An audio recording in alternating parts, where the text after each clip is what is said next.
Hi everyone, good morning, Assalamu alaikum. Uh, we know this is 9:30, but we're just waiting maybe few more minutes for people to arrive. We know Dhaka can be very tricky in terms of traffic, so thank you for being here on time, but let's just wait maybe for a few more minutes.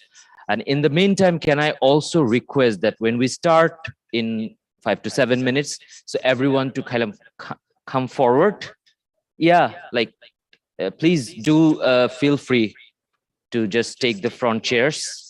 Otherwise, it kind of like doesn't look so great. Thank you for your understanding. We'll start like shortly.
Recording in progress.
Yeah, we'll be starting now. So can I request again for our guests and colleagues, please, to come front, not to keep those empty. That way you are even closer to the panel. I can still see few people.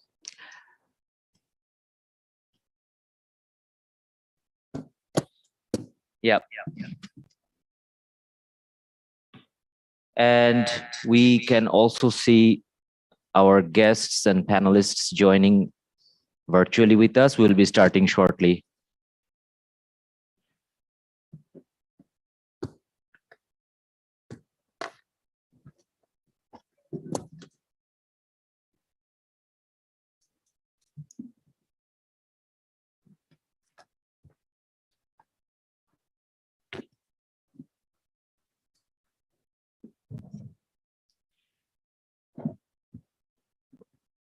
Right. So, Assalamu alaikum and good morning again. And thank you for being here this morning.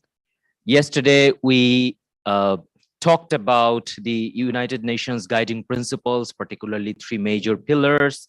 And we also focused on OSH, occupational safety and health, and particularly focusing on COVID-19. Today, we will be starting and kind of like,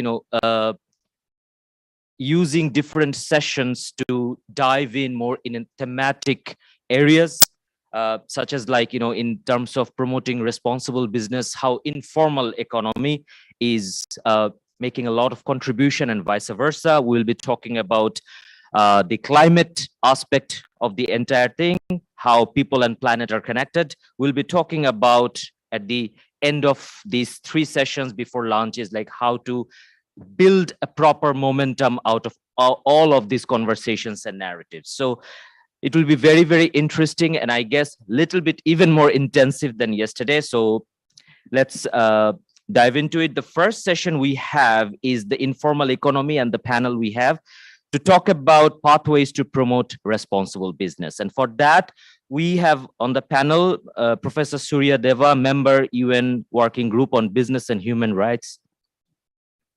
We have Prakash Vatarai, Director, Center for Social Change. We have Lauren Zanetti, Senior Advisor, Pillar 2, who will be joining us virtually. Sonvi Khanna, Associate Director, Dasra, who will be also joining virtually. We have Nazim Sattar, General Manager, Small and Medium Enterprises Foundation, Ministry of Industries, Government Bangladesh, who's here today with us. And we also have, last but not least, Varinder Kaur Gambhir, Head of Research, BBC Media Action, who is also joining us today virtually. So thank you for being here. And at this point, I'm going to give it to my colleague, business rights specialist from UNDP, Sangan Chae, to take it from here. And she's the moderator of the session. Thank you so very much. Thank you. Thank you. Do you hear me okay? Yes. Thank you so much. Yes, my name is Sung Choi, Business and Human Rights at UNDP, but you can just call me Son. This is easier to be called. It's very nice to have you all here and joining the 3rd UN South Asia Forum on Business and Human Rights. Today is already last day, and it's our first session dedicated for issues on informal economy. Over the last decade, we have heard a lot of growing development on business and human rights globally discourse. Companies started understanding and talking about the business and human rights, differentiated by concept of corporate social responsibility, and some multinational companies have adopted human rights policies and engaged in human rights due diligence. And also in Asia, in South Asia, the first national action plan on business and human rights was adopted last year by Pakistan. National and sub-regional and regional and global partnership architecture in support of BHR, Business and Human Rights Agenda, have been continuously growing. So these are the good development we are observing these days, but at the same time, still a wide range of systematic and structural challenges in the sub-region remains with a disproportionate impact on most vulnerable and marginalized groups, especially those situations in informal economy. Over almost 2 years with the pandemic, countries in South Asia region have been not only hit the hardest, but also undergone the fragile and uneven recovery process. one of the major challenges that hinders just and sustainable recovery in this region is issues with the informal economies and the people who are in this economy feature. Just quickly, according to ILO statistic, more than 80% of all South Asia workers engaged in informal activities, and over 90% of sub-regions business are informal.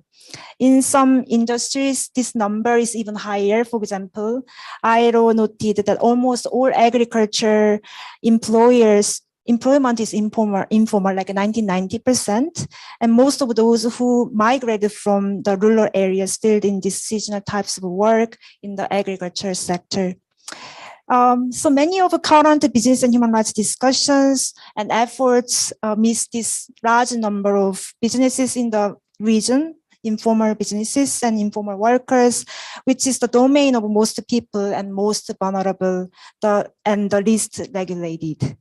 Therefore, today we are here with the 6 great panelists to have a meaningful discussion on the informal economy and find the pathways to promote responsible businesses. So I'm going to start with the first round of questions to individual panelists, and after that we will have another round to have a little more deeper conversation, and we will also have 20 minutes for the Q&A time from participants who are joining us here at the venue and Zoom platform. So whoever has questions, and if you want to interact with our panelists, please feel free to raise your hands at the venue as well as from the Zoom platform.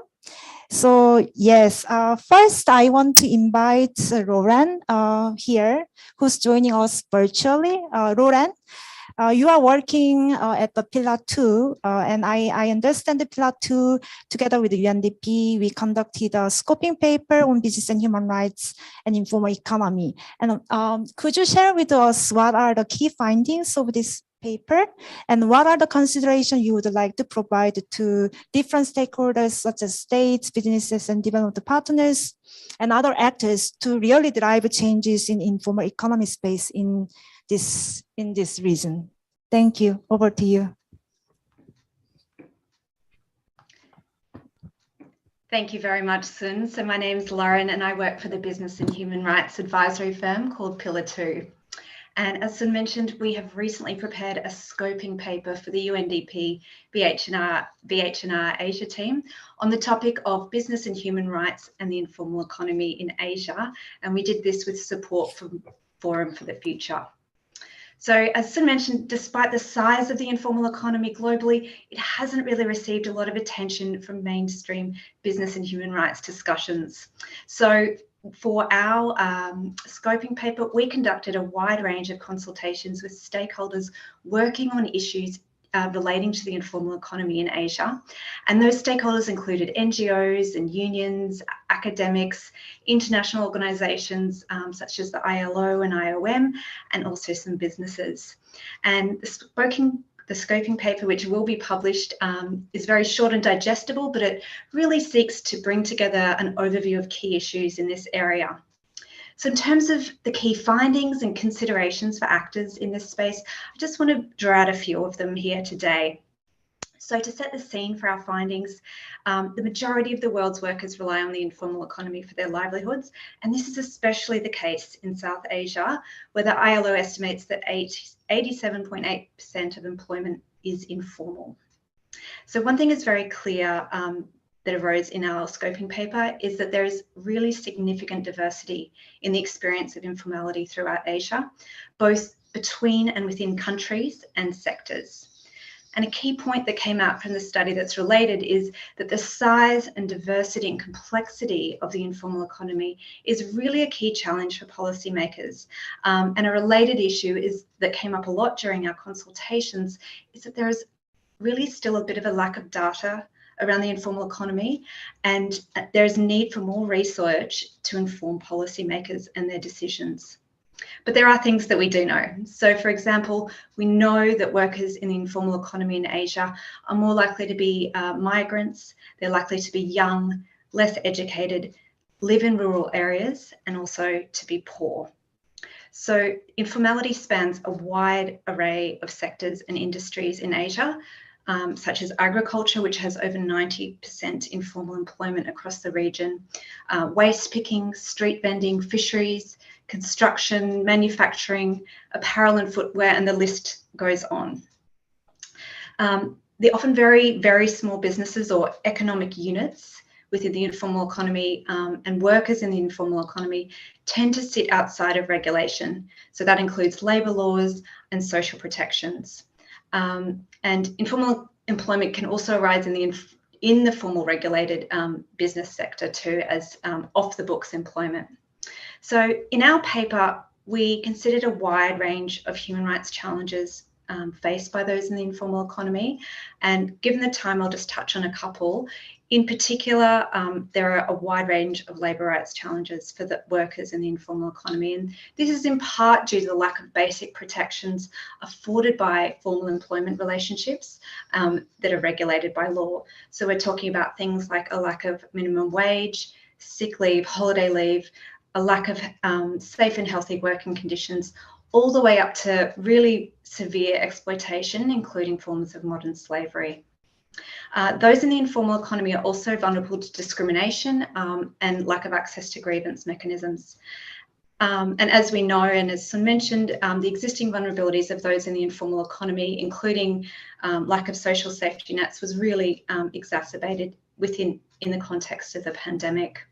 So the key policy response that has arisen in response to the informal economy is formalisation. So that's bringing economic units or businesses in the informal economy within government regulation and ensuring that employees have adequate labour and social protections. And so the key guiding instrument in this area is the 2015 ILO Recommendation 204, which provides guidance for states on driving formalisation through measures such as introducing new laws, establishing social protection floors, and reducing the cost of red tape. However, we know that progress to formalisation has been slow, and some of the stakeholders we talked to, while they were supportive of formalisation efforts, were concerned that some of these efforts tended to focus more on sanctioning informality and creating a business-friendly environment rather than on the rights and protecting the livelihoods of those in the informal economy. And others highlighted that it would probably be many decades to reach full formalisation of the economy, if ever, and there needs to be a focus on protecting the rights of workers in the informal economy now. And I'll just finish on one final point, which is when we talked to stakeholders about large businesses and the way they interact with the informal economy and informal workers, a couple of key themes emerged. And they are that, as many of you would be aware, informal work often happens in the lower tiers of global supply chains, and some stakeholders, where they tend to be less visible, but some stakeholders raised concern that there was a culture within large businesses of turning a blind eye to informal work in their Asia-based supply chains and the associated human rights risks. Another concern that arose was that the introduction of mandatory human rights due diligence laws in Europe and elsewhere may lead to a de-risking approach by business where they cut out informal aspects in their supply chains. For example, they may ensure that they have no informal home-based workers in South Asia in apparel supply chains, rather than engaging and addressing the human rights risks that exist in these spaces. And finally, there was an overwhelming agreement there's a need for more guidance for businesses in the formal sector to inform their engagement with the informal workers in their supply chains, and if possible, really localized guidance that takes into account context-specific issues in certain sectors and locations. So I'll leave it there. Thank you very much, Sun. Thank you, Lauren. Yes, you just point out very rightly that there is a big complexity in informal economy, and even though we cannot right away talk about the formalization process, but still we have to keep our attention and put our priorities on protecting those rights of informal workers. And to do that, we really have to think how we can change our perception and how we can change the cultures of businesses to not to make blind eyes on these workers who is in the most vulnerable situations in the sector. So thank you, Lauren, very much. And now I want to invite Prakash. So you just heard about Lauren's findings and considerations. And in your view, what are the most salient business and human rights challenges faced by workers and other rights holders in the informal economy in South Asia? And since you are conducted many researches about the informal economy focused on Nepal's context, could you share with us some of the similarities and differences that you observe when you're comparing the country context and regional context? Over to you. Thank you, Jen.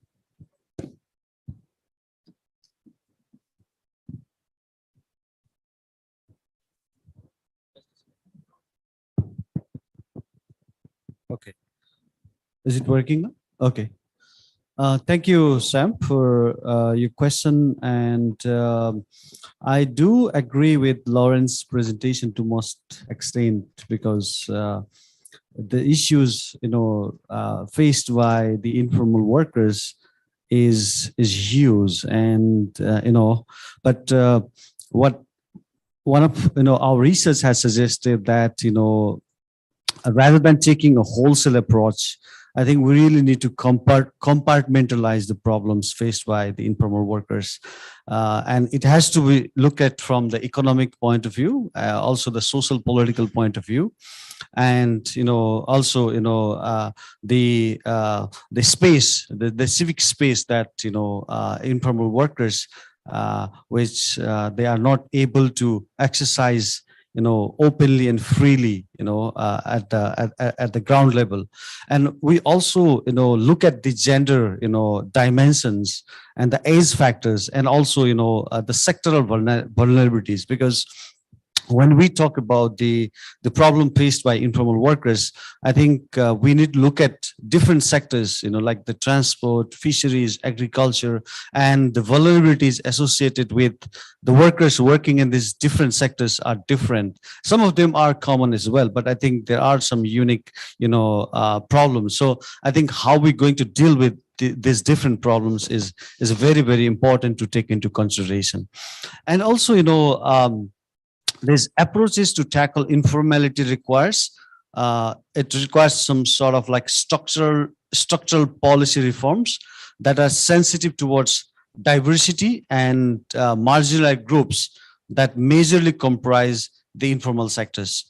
So we also found that this, growth of formal economy and the shrink of informal economy largely depends on the national and local policies that enhance education and skill level of citizens, and also the improved working conditions and the supply of capable human resources to the workforce demands of the country. And we also found that this formalization of the informal workers indeed the way forward. However, this can only occur when policies and institutional mechanisms recognize that the more than one dimension is attached to informality, and more than one person is simultaneously affected by it. And so the way forward for informal workers must be driven by good governance and ethical policies that prioritize a multidimensional approach to reduce the existing risks and vulnerabilities. So when it comes to the issue of responsible business, I think what we have observed, based on my, Nepal-based experience, is that we, particularly the business community, is less involved in human rights discussion. So I think it's very important. The proactiveness of each and every sector is extremely important. At the same time, I also observed that the business with its, business with international scope can be more obliged to follow the human rights norms, as not following these norms may impact their supply chain. Whereas the localized business, have no such obligations until and unless they make the local actors and regulating body happy through bribes and other means. So I think it's really important to to go into deeper on these kind of issues. I would like to stop here, but I also have few things like how we can go further. So which I would like to share later on. Thank you. Thank you. Oh, yes. We hear from you good governance, ethical approach. That's really the things that we have to bring to address intersectional and multidimensional issues in informal sector. Thank you so much about your points, and we will hear you more about how we can really address all these changes. Now I want to invite Verinder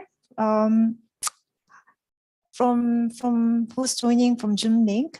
So Verinder, you have been working, you are very in unique position. You have been working with the H&M Foundation to run communication campaigns to address issues about respect and dignity for those workers in informal sector, especially those informal waste workers. And so we want to hear from you. What has been your experience of working on such an intangible piece of the puzzle to improve the lives of those people, those waste pickers? And could you also share with us here with the audience your recent study findings in the context of informal economy and the state of informal workers? So over to you. Over to you, Verinder. Thanks. Thank you so much, San. Can you all hear me all right? Okay, yes. Great. So firstly, thank you so much for having me over. And it's a privilege to represent BBC Media Action among all of you wonderful people. Let me begin by telling you, about our project, which is in Bengaluru, which is widely considered to be India's Silicon Valley city. But, then there is a community of about 22,000 people who are virtually invisible. These are the informal waste pickers of the city. And, I want to tell, that story today, bring that to the table. If I can please request for the slide deck to be put up, because I wanted to bring these waste pickers on that stage. Thank you so much. Waste picking ranks lowest in the hierarchy of urban informal occupations in the country. But at the same time, waste pickers are critical to the city's waste management system. So just to give you an example, the city of Bengaluru generates about 3,000 metric tons of recyclable waste each day. And these informal waste pickers collect up to 1/3 of that on a daily basis, saving the city over 8 million pounds every year. Next slide, please.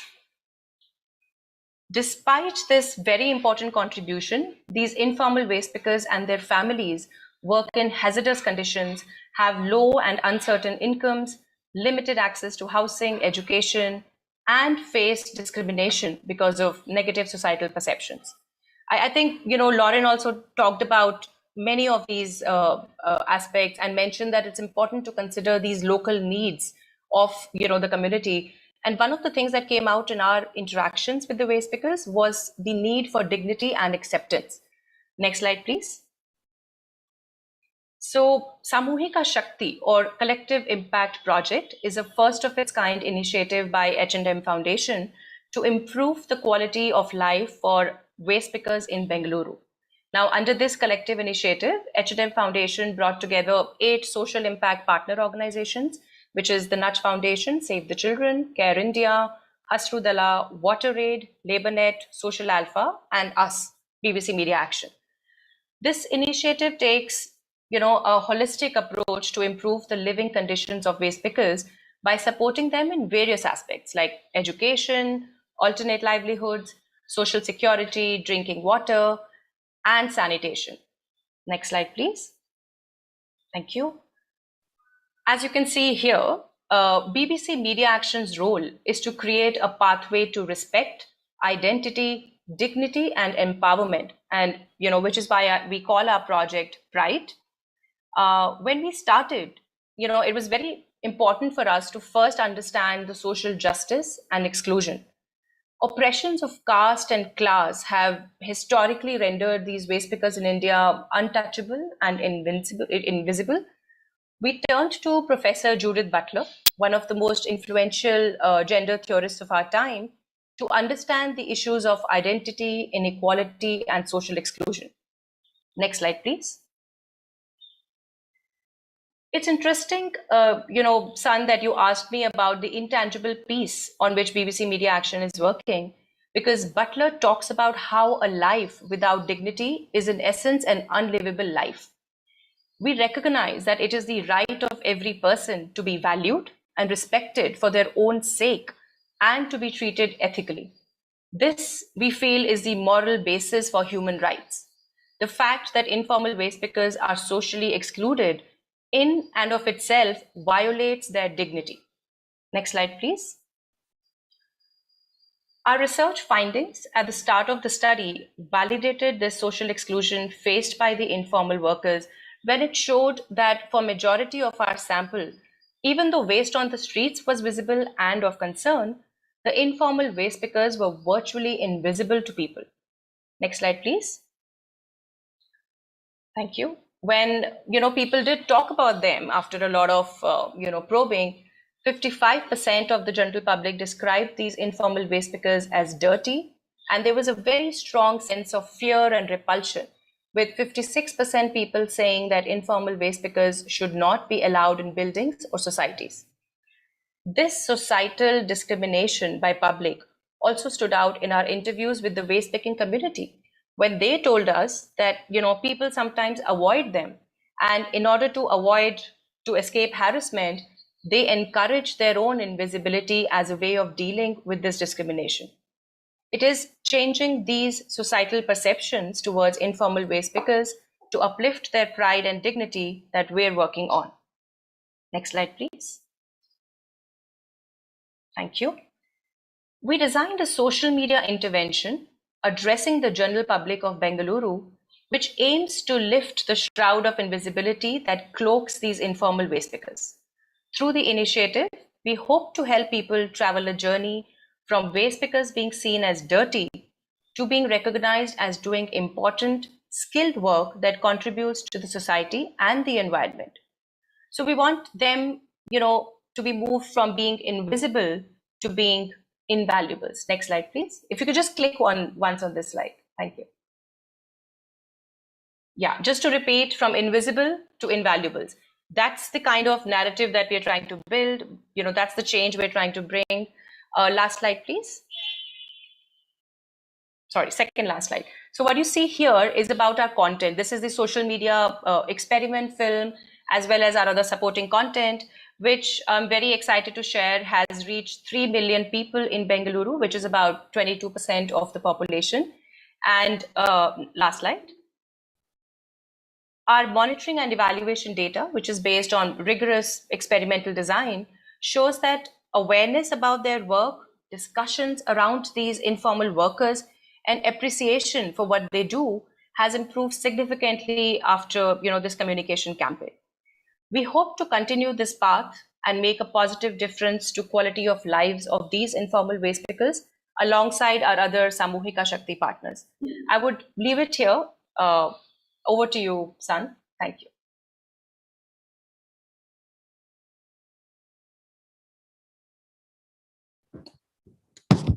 Thank you, Varinder. Yes, you just pointed out very important role that media can play to change the perceptions and raise awareness among the public. Yes, we have to change our mindset and perception to make those invisible to invaluable. So that one I want to echo to everyone, like how we can really value those people and respect their dignities and their rights. And for that, I think, as Roland also mentioned, the data is really important. And all this research and all this work we are doing now is every single pieces, I think it's really contributing to change all the perception that we have. So thank you so much, Varinder, for sharing your work. Now I want to invite Ms. Sonvi. Your organization, DASRA, has an initiative called Social Impact. This is a multi-stakeholder platform engaging with the corporation to ensure greater dignity and equity for informal workers and their families in India. Could you briefly tell us a little more about your initiative? And And also last week, I understood that the DASRA has a special week, DASRA Philanthropy Week. And one of the session I observed, I attended, and there a speaker from the big company, multinational companies who you engage with pointed out that it's really difficult to continue the relations and trace and track the issues of suppliers to address informal economy. So maybe you can also point out, because we heard today about the issues with the supply from previous speakers. So could you share with your view how has been response from suppliers and how could it be improved further? Thank you. Thank you so much, Sun. And it's the social compact that I represent here. It's a multi-stakeholder platform, like Sun mentioned, that actually was founded. I hope I'm audible. Am I audible enough? All right. Yes. Thanks. The platform was basically formed with industry leaders and nonprofits such as Ajivika Bureau and Center for Social Justice that have been working on labor rights for over 40 years now in the country.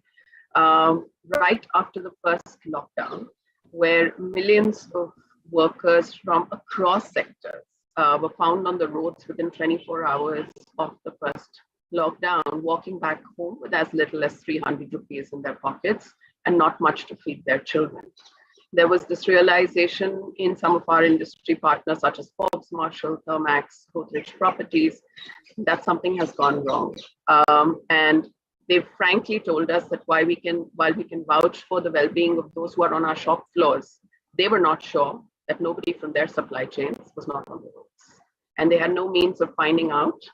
And that conversation was a difficult conversation to pick the phone and have. So two things came out of this realization. One, that the problem of informal workers, especially those that can be associated with the formal part of the country, such as the industry chains, is something that has to be broken down into smaller parts. And so two things that I want to focus on today. The social compact works on aspiration resetting for industry chains. And we really think that overall, for any kind of sustainable development drive in the country, the aspiration has to be lifted from just incremental improvements to thinking of ourselves with some amount of self-worth and what our potential is and are we really achieving that potential, right? So that's the conversation we are having with industry and with the big industries who have the wherewithal, the reputational risk to be worried about, and the influence on their supply chains to really trigger a change.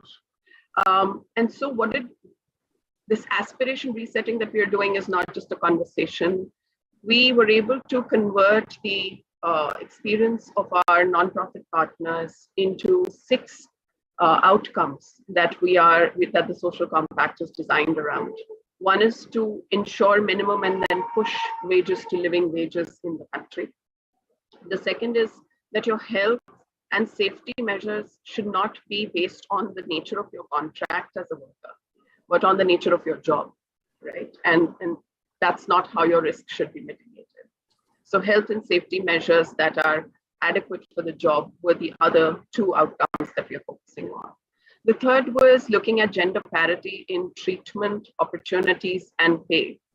Manufacturing and construction sectors in India have something as dismal as 2 to 15%, at a stretch 25% of female workforce participation. What happened, we don't know.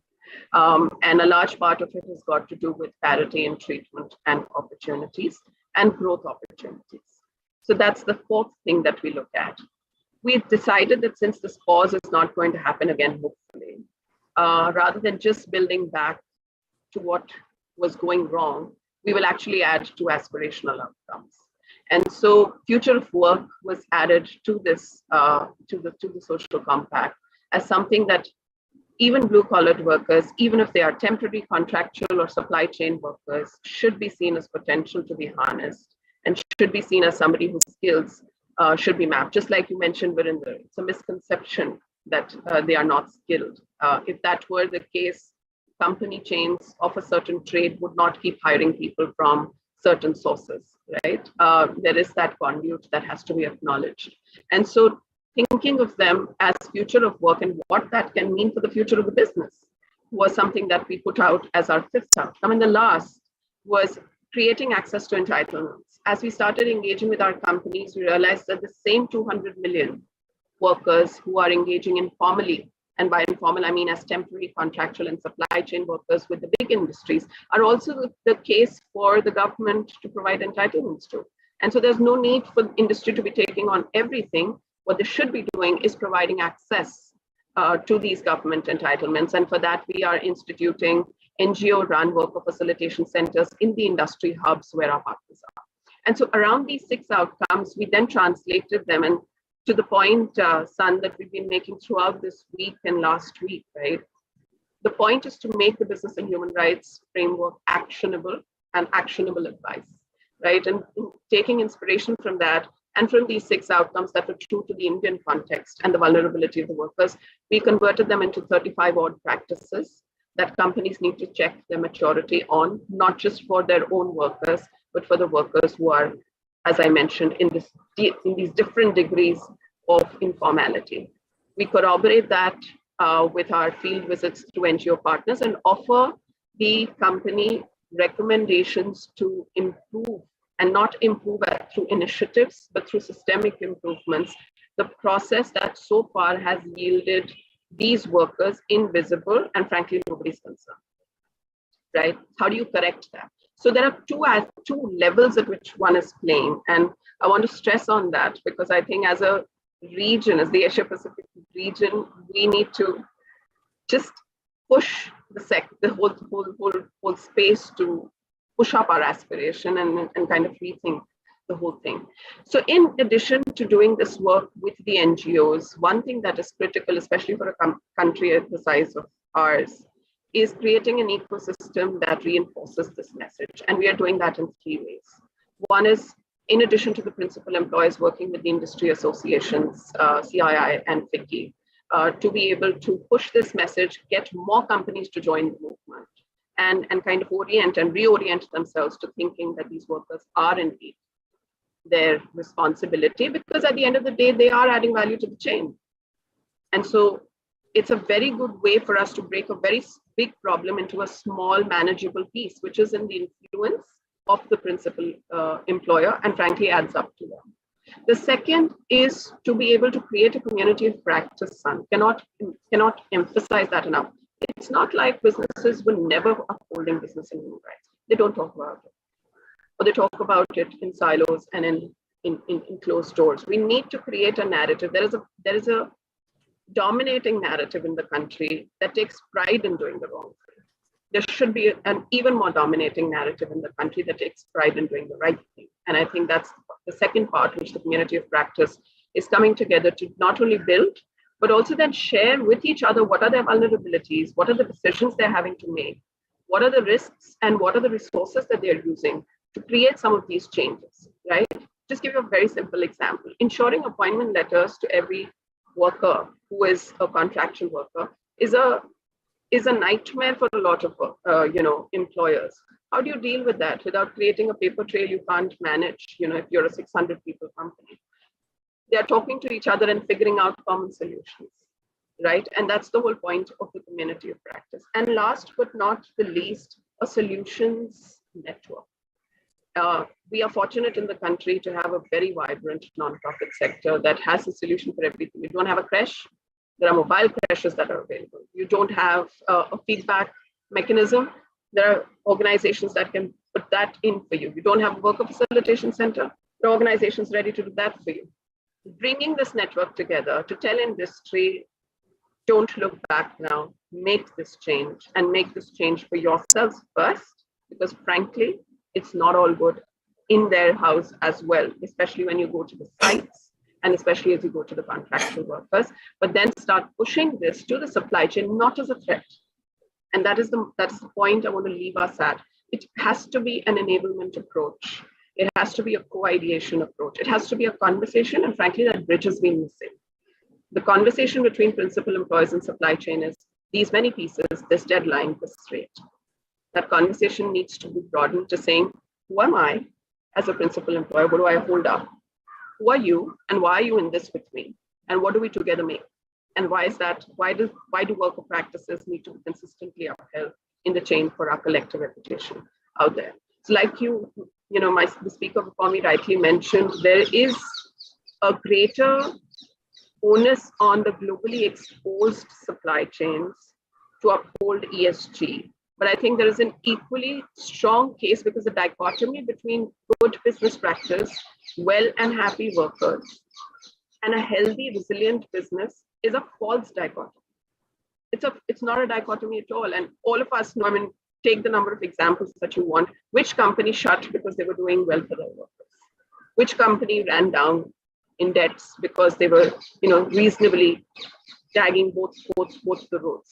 So I want to stop here, kind of just put it out there that let's try to ensure that we are resetting the norm, not making just incremental changes, not making this a CSR initiative. Businesses need to come out there and make changes in business as usual, because frankly, that is going to unleash the potential of Indian industry, where they can better use the blue-collared worker. And we've seen that revolution with the white-collared worker. So history just has to be repeated again. Thank you.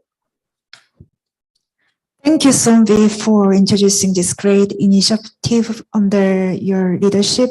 And I cannot agree more that we have to, from inspiration, we have to bring this to actionable things.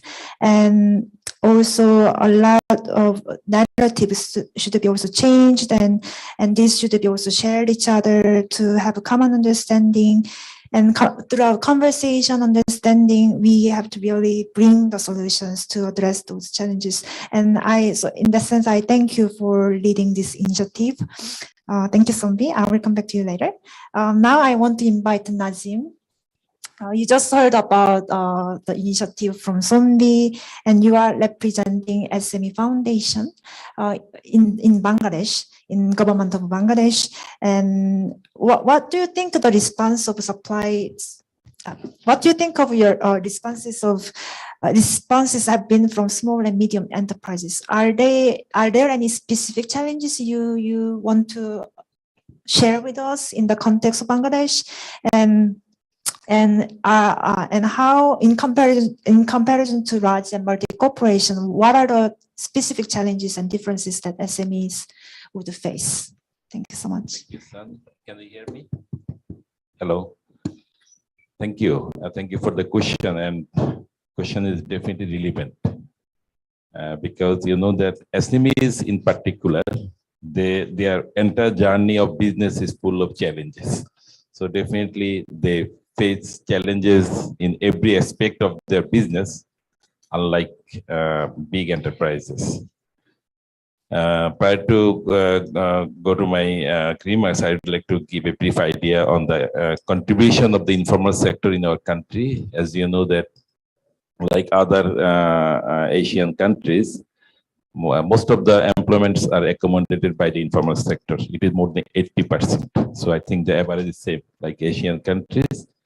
And the other issue is that most of the employment are located in the rural areas, and women, and you know that the 50% of the population are women, and women have a common tendency to remain informal. So the fact that informal sector has very significance and contribution in our country. Another issue is that you know that Bangladesh is the country of labor abundance, and most of the laborers, they are unskilled, they are not educated to employ themselves or get a decent job, and also employment is the only source of income for those type of unskilled or poor or uneducated labor, and it is also one of the important vehicle or way out to take them out of poverty. So we cannot ignore the significance of the informal sector in our country. As far as SME is concerned, what I was asked to answer, that you know that in our country, as per the government survey, around 7.8 million enterprises, as per the survey back in 2013, and you'll be happy to get to that most of them, it is more than 95% are under the either cottage or micro or SMEs, and out of those, most of them, even more than 80%, they are either cottage or micro. You know that cottage is informal, so cottage are family-based business, and they are most of them are informal. So I can say that the most of the enterprises are still informal in our country. So it is a real an issue, but that for such enterprises, particularly micro and SMEs, to comply the issue of human rights, issue of well-being of their employees, issue of creating an better environment for their employees. But still, since particularly in the COVID situation, after COVID effect, and also as Bangladesh is committed to fulfill all the targets and goals of SDGs within 2030. So it is really an issue for our country perspective. And SMEs, most of them are located as rural, and they are not aware of that, aware of the issues, human rights issues. So it is also a concern for us to make them aware, make them informal, make them aware or bound to comply all these human rights issues. What I want to say that most of the SMEs, as I mentioned, they are unskilled or not that much educated, so they tend to remain unregulated, and also most of their business are not that much with, I can say, low productivity and not that much profitable. They are prior issue. Their main issue is to make or keep their business sustainable. So the compliance issue, human rights issue, is not priority issue for them. Their main issue is to keep their business continued and also keep it profitable. So in general, they are reluctant to ensure all those issues, but particularly for the employees. It comes rarely and even doesn't concern them regarding standard ways, good working environment, social protections, and such issues, but rather contrary to their operation and profitability, as I mentioned, and particularly after this COVID, it has adversely impact on their sustainability. You know that any compliance or if any SMEs go for investment for their employees' well-being, it will incur cost, extra cost. But they also, one of the challenges for them to arrange capital or extra fund. You know that still the most of the SMEs, particularly who are micro or small, they are not entitled to get a loan from the formal sources like banks. And recently, when we went to implementation of the stimulus package, we found that it is almost for more than 50 years and they did not get any from government finance. So if they are asked or if they are intended to ensure such compliance issues, human rights issues in their factory, so in fact, they first think of source of funds what they cannot arrange. So it is a reluctant issue for them. To tell you frankly, that workers in general, in the SMEs and in Bangladesh also, they still, particularly workers in the enterprises and factories, they are still discriminated and not being treated or addressed with standard wages, well-beings. But it is also true that if we go for implementation of the minimum wages in any factory, most of the employees will lose their job. So it is an issue, critical issue for the SMEs. We know that the workers, the employees, they work very hard for produce and merchandise for the society, but when they get injured or face any difficulties, it becomes their liability, not companies or SMEs liability. Even society does not ignore, does not attend or address the issue. So it really becomes the family tragedies. In particular for women, I mean, women employees, women workers, they face more hardship, more difficulties, because if any male employee worker loses a job, he has another alternative for getting job. But in case of women, the opportunity for the women is very few. This is the hard reality of our SMEs in Bangladesh for attending, for ensuring or complying to those human rights issues, employees' oil banks, minimum wages. But still, as per responsive business is concerned, and also we are committed for achieving the targets of SDGs. So we have to take necessary initiatives, programs, and policies for ensuring decent work and create good working environment for the workers. I know it is a very long journey, but still government is very positive, and recently government took number of projects and programs from different ministries. And from my organization, SME Foundation, under the Ministry of Industries, we also took some awareness programs. We also took some training programs for making our factory official factory owners, SME owners aware. And we are also going for fixing a standard for prepare a guideline for them. So I believe that as within short, the scenario, what is prevailing in your country at this moment, particularly for the worker of SMEs, it will get improved in short. Thank you very much. Thank you, Nazim, for sharing the specific challenges that SME is facing, and also make a connection between SDGs and informal economy and human rights. These are all important issues, and we will have another conversation later.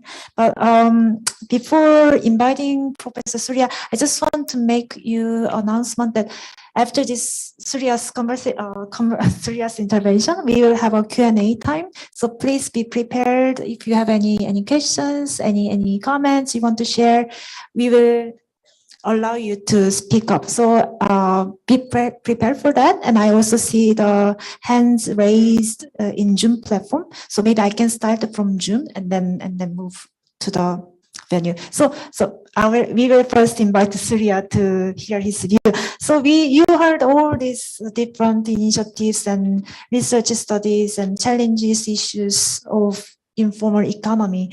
And I want to ask you, what steps can governments take to develop and implement an integrated policy framework? Because we heard a lot about the policy changes and the government role and other different sectors' role. So what would be the role that governments can take in terms of policy side? And what would be other solutions or other things the government can take to do to address business-related human rights abuses in informal economy? So over to you, Surya.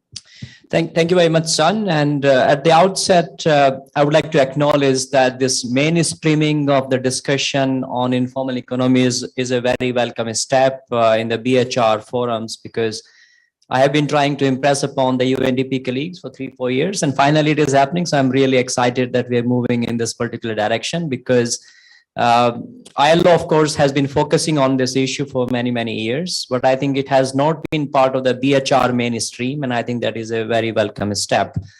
I also want to make another suggestion before I come to my substantive points, that I think we should change the narrative, and I think we should not be calling them that the informal workers are not having skills. I would say we should call them they have different skills. So for instance, with persons with disability, we call them, they are differently abled, right? So I will suggest we should change the framing, and we should call, because even the waste pickers, one of the panelists was talking about, right? That also requires skills. If I ask people in this room, can you do the waste picking? Many of us will struggle, because everything we do in life requires some skill. So I will suggest we call it differently skilled. They have different skills. And I think that is very crucial point that I would like to start with. Okay. Now, in terms of what should the governments be doing and other actors be doing, first step in my view is mapping. We're talking about informal economy, but no one size will fit all. In each country, in each sector, the dynamics, the chemistry of informal economy is very different. So unless each government working with UN agencies and business organizations and trade unions and civil society organizations, unless they do this mapping, that what is it that we are talking about here? What is the nature of these workers and what kind of activities they're doing? How many work hours they're working? Is it solo? Is it family involved? So I think that mapping is the starting point in my view, because otherwise we cannot really have a effective policy intervention.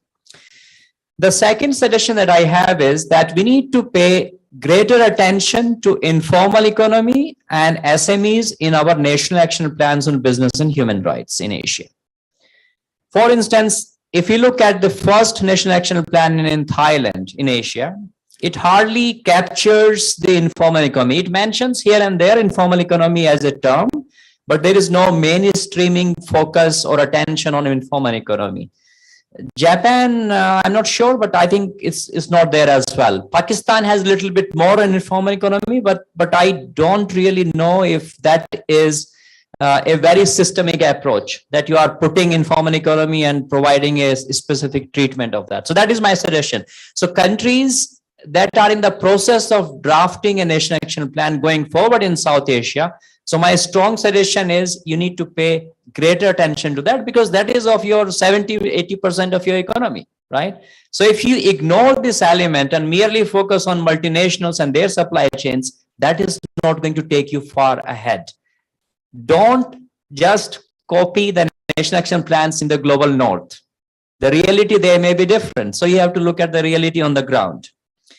My third suggestion is we need to translate the business and human rights standards to the local context of the informal economy.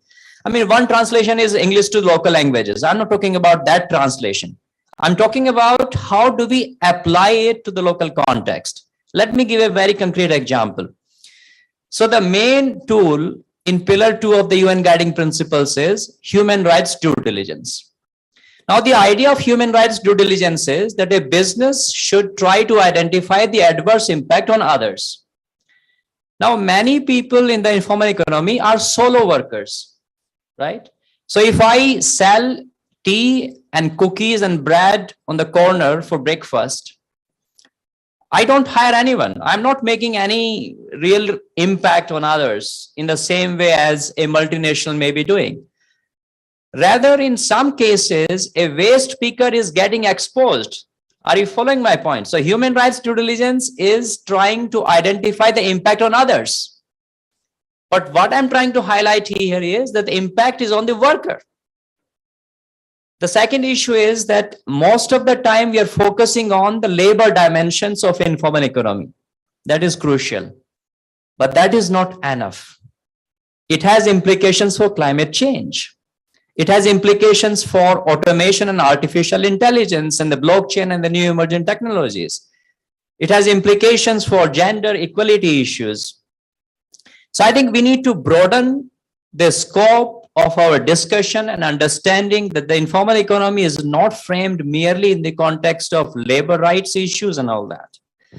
The other issue that I would like to highlight is that we, of course, need to raise more awareness, because many of these actors have no idea of what is BHR, what is UN Guiding Principles or the ILO declaration, you know. So how do we take this conversation outside this room at the bottom level? And instead of adopting a top-down approach, try to understand what are their needs, what are their challenges, and then take it from there and provide more guidance and standards. And of course, that would require also creating incentives, creating collaboration and partnerships. I think that will be very, very crucial. My last point for now, Sun, is, and I think that is where I have a slight difference with my colleagues with ILO, because the main approach of ILO is formalization. Let us formalize the informal. My suggestion is that we need to adopt a range of approaches. Formalization alone is not going to fix it for a number of reasons. First of all, formalization will take time, or it may never happen. Let me be honest. It may take 10 years, 20 years, 30 years. I don't know. Are we going to wait until that time and let this exploitation and abuses and adverse impacts continue? In my view, no. The other issue is that we also see a reverse trend. Instead of informal becoming formal, even the formal is becoming informal. So this informalization of the formal economy is also taking place in parallel, right? For instance, in the pandemic age, work from home is a very typical thing for many sectors, for many of us, right? Now, how occupational health and safety is going to have this impact when the company is asking you work from home and you don't have really facilities?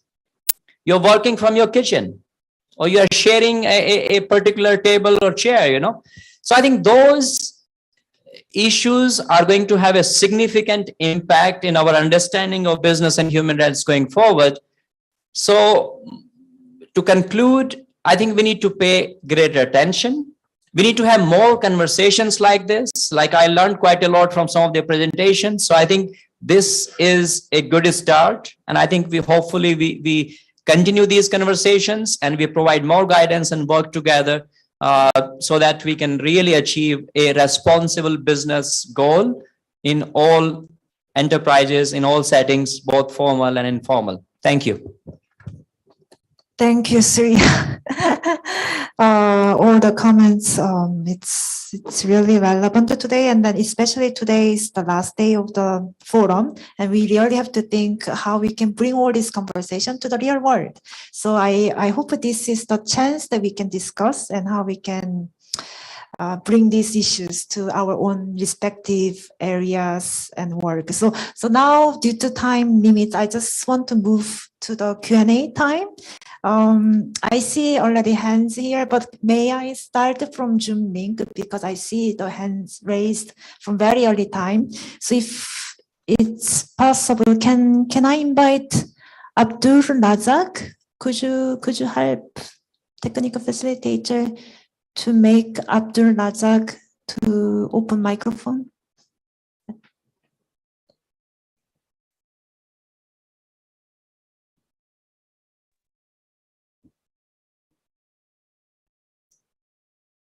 Abdul Razak, yes, I think you can speak out. You can briefly introduce yourself and then raise your questions.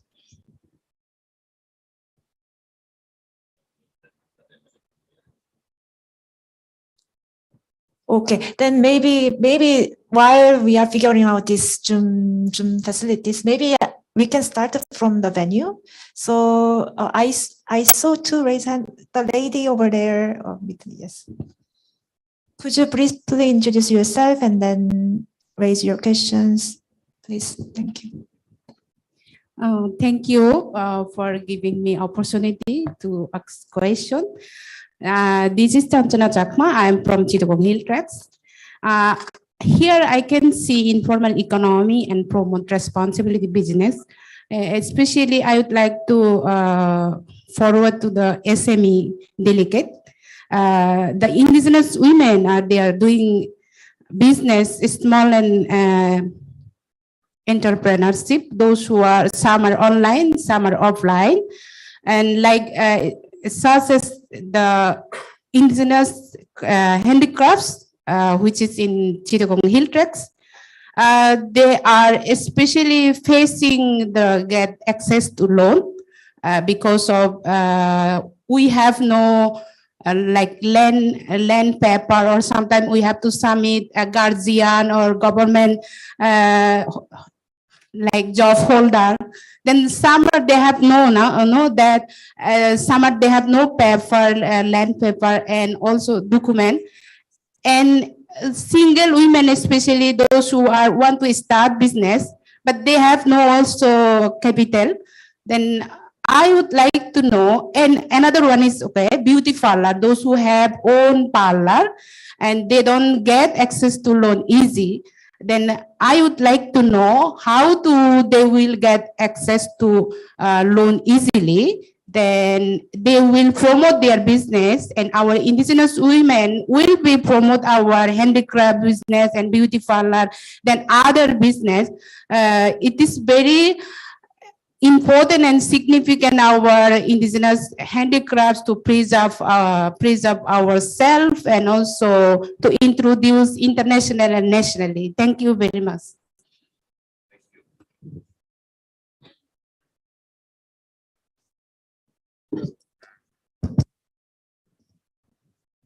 Thank you.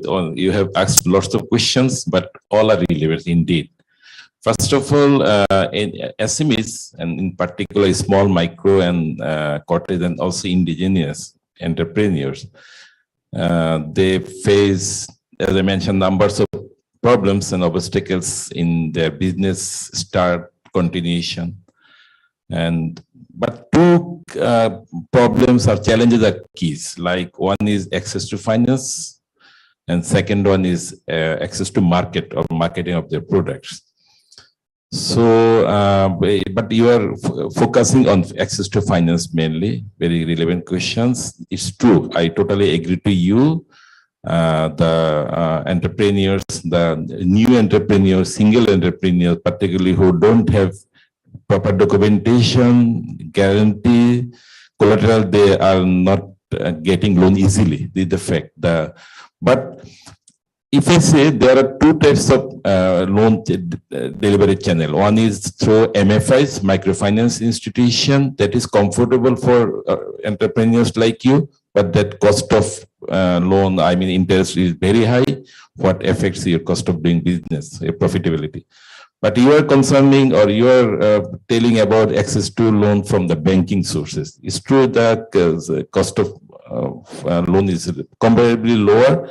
And recently, government minimized the rate of interest very low. I mean, it is only 4%. Its history is low of the country. So government provided millions of, taka for SMEs and informal or marginal entrepreneurs like you through the banks. But reality is that entrepreneurs like you did not get loans. So there are numbers of reasons, but I will not go to those reasons. I would focus on how would you get loan. Yes, we are, as a foundation, we have developed or created another separate credit programs, what we term credit wholesaling, and we also provide loans to the banks. But what we do, we provide focused or target-based loan. So we also are planning to develop a special career program for the entrepreneurs like you who are working or locating in the hill-tech areas. The reality is that most of the banks who are intended, who are SME friendly or who are interested to give loans to you, they don't have branches over there. But recently, the central bank allowed those banks for opening agent banking over there. So I strongly believe, so since the agent banking or sub branch is a new concept and it has been, and within years, I think within 2 or 3 years, you'll be getting numbers of agents near to you, and they will definitely explore you. They will definitely try to give loans to you. But still, the documentation, collateral, and guarantee, it will remain issue. In that case, credit guarantee scheme is coming forward when government has, in last year, during the COVID, government through the central bank launched a credit guarantee scheme. Since it is still new, banks are not that much aware of the implementation of the guarantee, but it is increasing. Hopefully, I think within years, entrepreneurs like you will be coming under the credit programs, and you will be also happy to get to that Bangladesh in last year. The government of Bangladesh approved a national financial inclusion strategy, and under that strategy, I think the unbanked, the unserved entrepreneurs like you, the remote areas, marginal entrepreneurs will definitely somehow be addressed and served through the financial services. I would like to give you hope. We are hopeful. Don't get frustrated. I think within years, the scenario will be changed. You know, Bangladesh has a success story in MFI, and in future, we are going to be another success story in such financing. Thank you very much.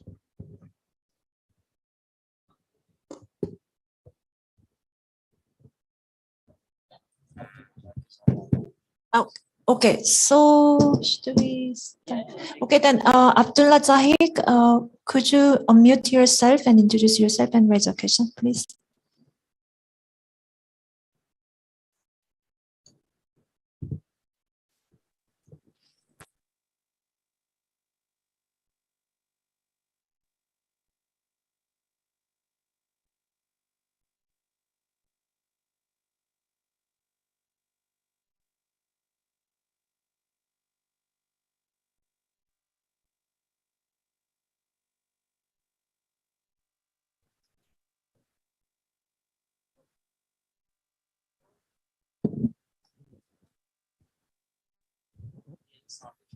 I think Abdullah Razak, you have a sound issue. We don't hear you here at the venue. So maybe, sorry, we can start again here at the venue. I see many hands raised.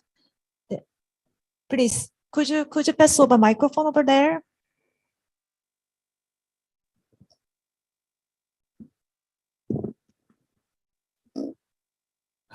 Thanks a lot for giving me the floor. My name is Borhan. I'm working with Asia Food Security Network. I absolutely agree with Surya that he mentioned that formal sector is also getting informalized. The informalization trend is prominent across the world.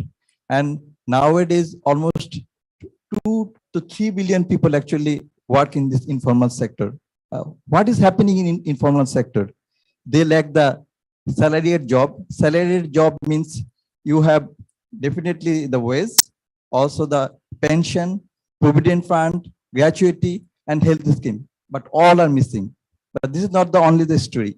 If you think of the fourth industrial revolution or fifth industrial revolution, gig economy is getting prominent in all parts of the world, and right share is also getting prominent. So more informal sector is actually opening up across the world, and how we really want to address those particular issues is the critical challenge for all of us.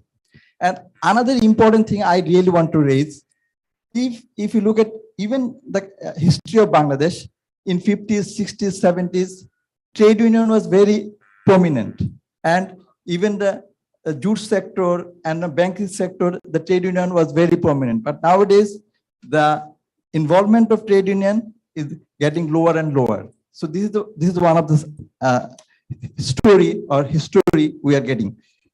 If we look at the country context and also South Asia,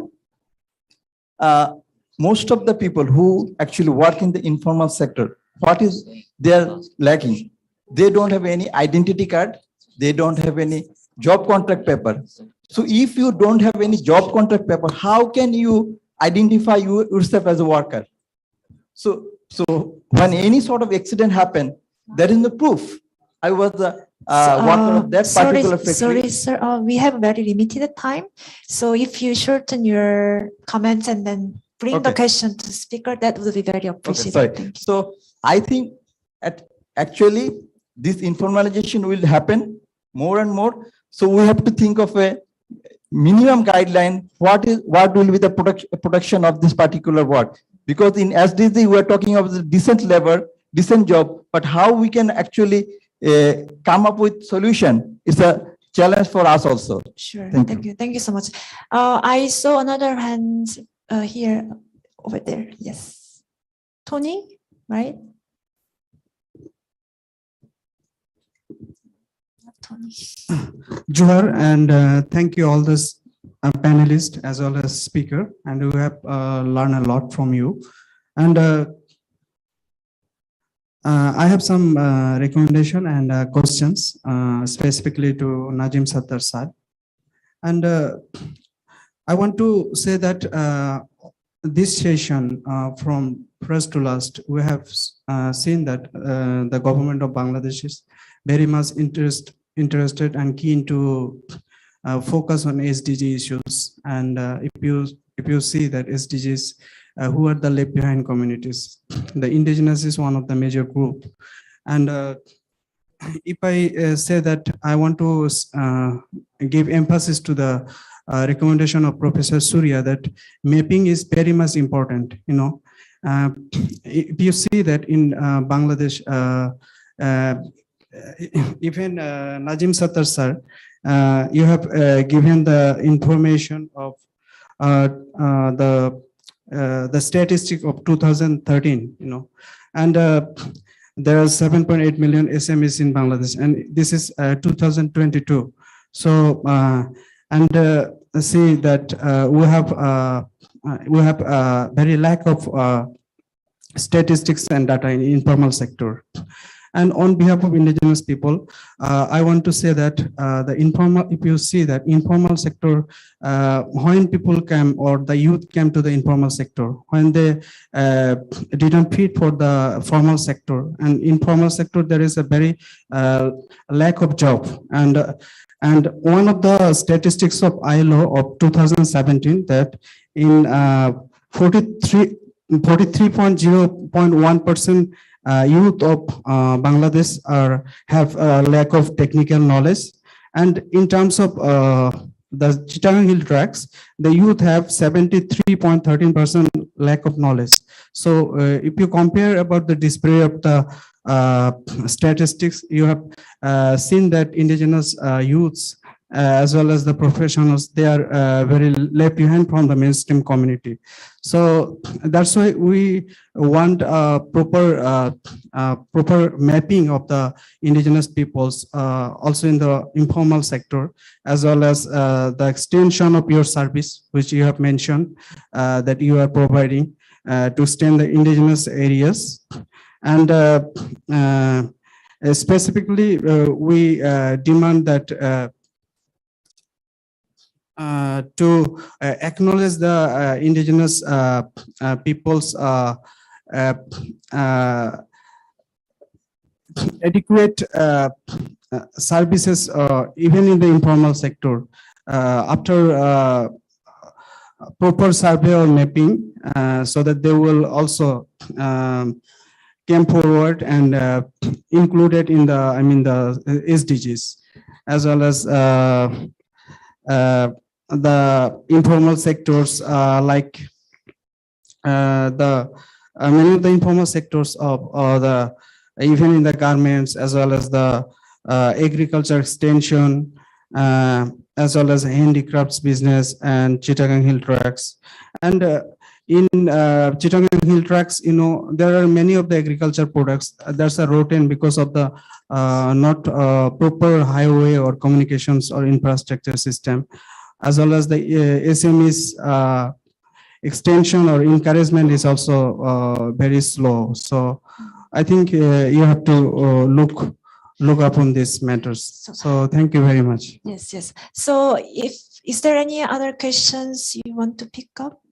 No. So we have a very limited time. So I would request all the speakers to make a very short closing remark. You have like 1 minute for each. So sorry for this time. Maybe we can wrap up with your closing remarks. So we can start according to the same order that we did. So Lauren, could you provide your final remarks, please? Thanks so much, Sun, and thank you so much for having us here for this very important discussion, which we hope will be the first of many more on this topic. So I just wanted to mention one interesting last finding from our scoping paper, which in fact also reflects a number of the other discussions that we've had here today, which is we found that there were a wide range of stakeholders working on issues in the informal economy in Asia, including in South Asia. However, many of them do not use the business and human rights lens or narrative or framing, nor the UNGPs. So one of the questions we pose in our scoping paper is there a way that we can start to, and is it appropriate to start to integrate perhaps some of these ongoing initiatives that are really great around the region, including Social Compact, including the great work from the Centre for Social Change that we mention in our report, under the business and human rights umbrella, and also what can we learn as the business and human rights community from existing initiatives, particularly where they are grassroots led. Thank you. Thank you, Lauren. Prakash, please. So basically, if we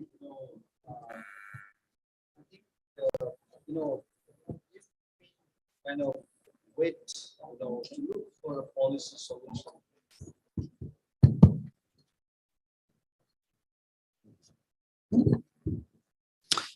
I think if we wait to, look for a policy solution of the problem, associated with informal economy and informal sector workers, I totally agree with Surya that, it might take a long time, So I think we also need to look for a social solution, a community solution, or the policy solution, should go hand in hand with the social solution, the community solution. So one of the solutions that I would like to propose is, let's go with the basic, human rights first of the informal sector worker. That could be like minimum wage, the safe working environment, and the grievance mechanism. So this could be like three, potential areas that we can start intervene, taking action immediately. The second, I totally agree with the need of data and evidences, but at the same time, I also emphasize the registration of, informal workers in the government, authorities, because we don't have a data of informal workers. Now, who are informal? How many, of them are in each sector? So I think it's really important to their adequate registration in the government authorities.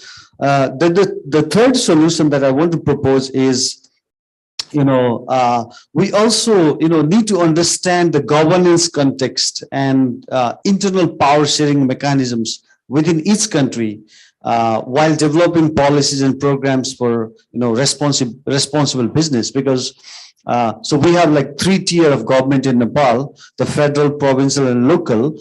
And the role of each government should be very clear when it comes to managing informal economy or addressing the rights of informal sector workers. So I think that has to be taken into consideration. And my final kind of solution would be like, so what are the key human rights concerns of each business to be operated ethically, in each country or in each community? So I think there are 4 key, human rights concerns that business has to take into consideration. The first one is definitely the workers, could be local workers as well as the migrant workers. The second one is the community where it has been operated. And the third one is environment, which has repeatedly come out throughout this session. And the fourth one, which we have not paid attention so much, is the quality of the product, or the quality they provide, because that is also something to be taken into consideration. So like, if business could try to address these 4 key areas of concern effectively, and if the national plan of action could also address these 4 major concerns of the business community, that could be something we would be heading towards the positive direction. Thank you very much. Thank you, Prakash. Verinder, please. Thank you, San. Yeah, I'm going to keep it very short, but just want to end by saying that, as we are working on this piece of the puzzle with H&M Foundation on increasing social acceptance of these informal waste pickers, we are realizing more and more the importance of, this work within the vulnerable groups in the informal economy. Since, most of us have been mentioning that majority of these workers are migrants, they're illiterate, they're a part of the lowest caste hierarchy in India especially. This is why, the work on changing this deep-rooted stigma and discrimination within the general public, say through communication, is a very, very crucial part of, all the other things that we're working on. We need more businesses and foundations to understand that, it's the holistic empowerment and, not just looking at, like I said, the psychological, physiological needs, but also going beyond that and empowering them overall. That's very crucial. Something that Dr. Surya and Sonvi, both mentioned, and I'd like to focus on is, we have to collectively change the narrative on how they are doing important work for us. So I think, yes, they're not unskilled. They're doing something very, very important for us.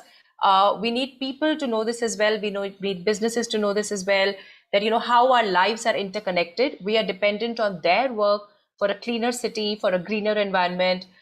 So I think in that sense, I just want to end by saying that we have to amplify these voices of the informal workers in terms of their own strength and dignity, and, how they are doing this work to provide for their families. This is a story of their strength and endurance. And of course, the fact that cities cannot survive without them. I think we need to amplify that. Thank you. Thank you. Ms. Sombi, please. Thanks, San. It was an incredible discussion. I think I just wanted to, I'm hoping that there are businesses also listening to this panel, and I just want to bring to their attention that in addition to everything that we've said, from which may sound altruistic, and from our lived experience of human rights with our workers, there is a very strong business case and a preemptive merit in thinking quickly about the workers in our chains as businesses. Investors globally, CDPQ, for instance, and 15 of its partners have ensured diversity, inclusion, and equity in $9 trillion worth of investments globally. So the trend is there, and it's a matter of time that the Asia Pacific region and countries like India and China will be impacted by it. I think it's a choice we are making. As we thrive in a growing middle class, as we thrive in better education, as we thrive in a younger population, is this not the right time to set and be the trailblazer as opposed to following suit? And that's kind of what I'd like us to end with. It's really the time to question, probe, and deny the false dichotomy between responsible business and successful business, because there isn't one. Worker-centric businesses, human-centric businesses are likely to be the future and are likely to be the ones that the consumers and the investors are going to seek from the masses. So let's think 10 years ahead and start today. And convergence, as opposed to opposition or adversarial spirit, is going to be our strength as we do this. That's pretty much what I'm going to do. Thank you very much. Please, that's it. Thank you. As far as SMEs is concerned, particularly the marginal entrepreneurs, women, rural entrepreneurs, to make them formalize or to make them bound following the human rights, like also ensuring minimum wage, good working environment, is really tough, I think. And if we see the experience of Nigeria, they tried for many years to make their SMEs formal, complying all those issues, but they failed, and it took many years. So same is in our country, and it also, complying or following those issues, human rights issues, well-beings, it definitely adversely affect on our entrepreneurs, sustainability. Where they are struggling for making their business sustainable, if we impose them those issues, they will not be, in fact, feel comfort. They will discourage. Because, however, as you know, that informal sector, particularly in our country perspective, where the most of the people, they are not skilled at all, so they start their business from informal. So we should be careful, for government remains careful for attending the informal issues. But still, considering the global perspective, considering SDG issues, we have to take necessary programs, and government is aware of that.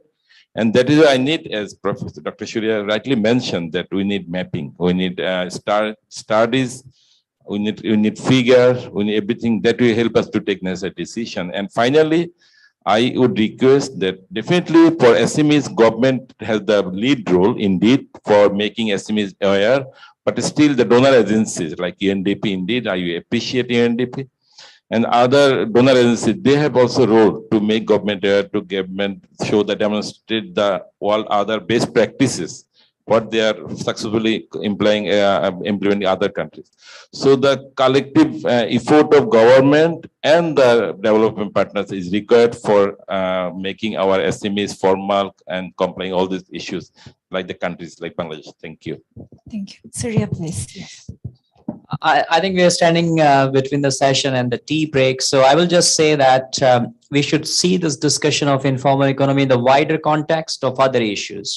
Like universal social protection agenda is very, very important. The issues about sustainable development goals, leaving no one behind, is crucial.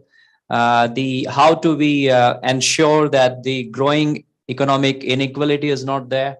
So I think we should not discuss informal economy in the context of an island, because there are systemic issues we are facing, and I think we need to address it in that wider context as well. Thank you. Thank you all for great contribution, especially speakers joining at the venue and also virtually in different time zones, and all the participants you join us in Zoom platform and also venue. Thank you so much. With that, I will close the session, but we will continue the discussion as we get a lot of insights and lessons learned. With that, I will hand over to Nice for closing. Thank you, Sung. Thank you so very much. That was very interesting and insightful. We, with an overarching narrative of responsible business and how to promote, we talked about the informal sector, what it means for them. We heard how relatable that is. From the few of the questions that we received from the audience here, we heard how interconnected that is with like across the economy. It cannot be an island, as Professor Surya said.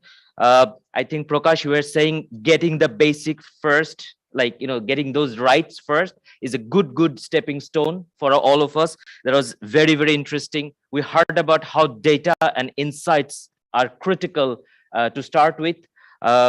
And we last, of course, talked about the universality and the inclusion, importance of inclusion coming back again, I think from the yesterday's conversation as well. So with that note, we will be going for the tea, and I'm going to be requesting you to please come back by 11:30. The next session is super duper interesting. So please do come by 11:30. We'll start sharp at that time. Thank you so very much. Thank you, the panelists, and Sung.